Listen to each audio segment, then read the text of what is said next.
അപ്പോൾ എന്നിട്ടിപ്പോൾ കാണുന്നത് ആദിലയും നൂറയും പിന്നെ റെന ഫാത്തിമയൊക്കെ കൂടെ ഇരുന്നുകൊണ്ട് ഡിസ്കസ് ചെയ്യുന്നതാണ്.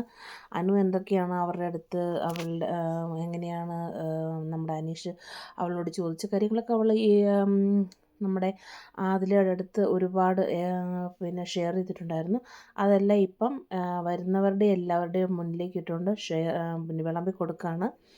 കാരണം ഇവർക്ക് എല്ലാവർക്കും കൂടെ എല്ലാവരുടെയും ടാർഗറ്റ് അനുമോളാണ്. അതായത് ഒരു കഴുകൻ ഒരു മാംസക്കഷ്ണം കിട്ടിയാൽ എങ്ങനെയാണത് വലിച്ചു കീറുന്നത്, പിച്ചീന്തുന്ന പോലെ എല്ലാവരും കൂടെ കൂട്ടം കൂടി അനുവിനെ അറ്റാക്ക് ചെയ്യുന്നതാണ് നമുക്ക് കാണുന്നത്. ഇതെന്തായാലും വളരെ, പക്ഷെ അനു ഇത് മാത്രം തിരിച്ചറിയുന്നില്ല. അതാണ് ഏറ്റവും വിഷമകരമായ കാര്യം.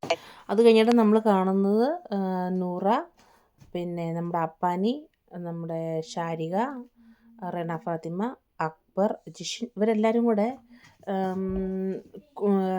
കൂട്ടുകൂടിയിരുന്നുകൊണ്ട് അതായത് ഇങ്ങനെ ഡിസ്കസ് ചെയ്യണം എങ്ങനെയാണ് അനുമോളെ തീർക്കാൻ പറ്റുന്നത്, ഏത് വിധത്തിലാണ് അനുമോൾക്കെതിരെ എല്ലാവരും കൂടെ ടാർഗറ്റ് ചെയ്ത് അവളെ പിന്നെ ശരിയാക്കാൻ പറ്റുന്നത് നോക്കിയാണ്. അപ്പം നമുക്ക് നമ്മുടെ എന്താ പറയുക ആദില പറയുന്നുണ്ട്, ഞാൻ അവളെ വലിച്ചു കീറി ഒട്ടിച്ചിട്ട് ഞാൻ ഇവിടുന്ന് പോവുള്ളൂ എന്നും പറഞ്ഞുകൊണ്ട് പറയുന്നുണ്ട്. അപ്പം നമ്മുടെ പിന്നെ ആരോ പറയുന്നത് ആര്യൻ അവിടെ നിൽപ്പുണ്ട്. ആര്യൻ പറയുന്നുണ്ട്, നിങ്ങൾ കളിക്കുന്ന പോണക്കല്ല, കഴിയുമ്പോൾ ഇതൊക്കെ ഭയങ്കര നെഗറ്റീവ് ഇമ്പാക്റ്റായിട്ട് വരും. അതുകൊണ്ട് നിങ്ങൾ സൂക്ഷിച്ച് വേണം ചെയ്യാൻ. 1, 2, 3 ദിവസം കൂടെ ഉള്ളൂ, നിങ്ങൾ ക്ഷമിക്കുക, വെയിറ്റ് ചെയ്യുക എന്നൊക്കെ പറയുന്നുണ്ട്. പക്ഷേ അക്ബർ പറയുന്നുണ്ട്, ഒരു രക്ഷയില്ല, എൻ്റെ വീട്ടിലിരിക്കുന്ന വൈഫിനെ വരെയാണ് അനുമോളുടെ PR ടാർഗറ്റ് ചെയ്യുന്നത്. ഈ പറയുന്ന അക്ബറിനില്ലേ PR, ഇവരൊക്കെ PR കൊടുത്ത് വന്നേച്ചിട്ട് എല്ലാവരും അനുമോടെ നെഞ്ചത്തേക്ക് കയറിയ എങ്ങനെയാ? ആ പെങ്കൊച്ച് എല്ലാവരും ചെയ്യുന്ന പോലെ ചെയ്തിട്ട് വന്നു, ജസ്റ്റ് സപ്പോർട്ട് ചെയ്യാൻ കേട്ടോ. ഈ കഴിഞ്ഞു പോയ സീസണുകളിലൊക്കെ ഉണ്ടായിരുന്നില്ല PR വർക്ക്. എന്തായാലും നമുക്ക് കാണാം. അത് കഴിയുമ്പോൾ പിന്നെ നമ്മുടെ ലക്ഷ്മി വരുന്നുണ്ട്. അനുമോൾക്ക് ഒരുപാട് സന്തോഷമായി ലക്ഷ്മീനെ കണ്ടിട്ട്. ലക്ഷ്മിയുടെ അടുത്ത് വർത്താനമൊക്കെ പറഞ്ഞ് ചിരിച്ച് കളിച്ച് നിൽപ്പുണ്ട്. പറഞ്ഞുകൊണ്ട് നല്ല ഡ്രസ്സാണല്ലോ, നന്നായിട്ട് മേക്കപ്പ് ചെയ്തിട്ടുണ്ട്, ആദ്യം വന്ന കണക്കാണ്, നല്ലതായി എന്നൊക്കെ പറയുന്നുണ്ട്. എന്നിട്ട് പിന്നെ അപ്പോൾ എങ്ങനെയുണ്ടായിരുന്നു പുറത്ത്, ഓക്കെ ആയിരുന്നു പറഞ്ഞു. ഞാൻ അത്രയും വലിയ ഇതൊന്നും ഞാൻ ഫേസ് ചെയ്യേണ്ടി വന്നില്ല, ഞാൻ പ്രിപ്പയർഡ് ആയിരുന്നു, പക്ഷെ ഞാൻ പ്രതീക്ഷിച്ചില്ല, പക്ഷെ ഞാൻ സ്ട്രോങ് ആയിരുന്നു എന്ന് പറയുന്നുണ്ട്. അങ്ങനെ എല്ലാവരും കൂടെ അനുമോളെ തകർക്കാൻ നോക്കുകയാണ് കേട്ടോ.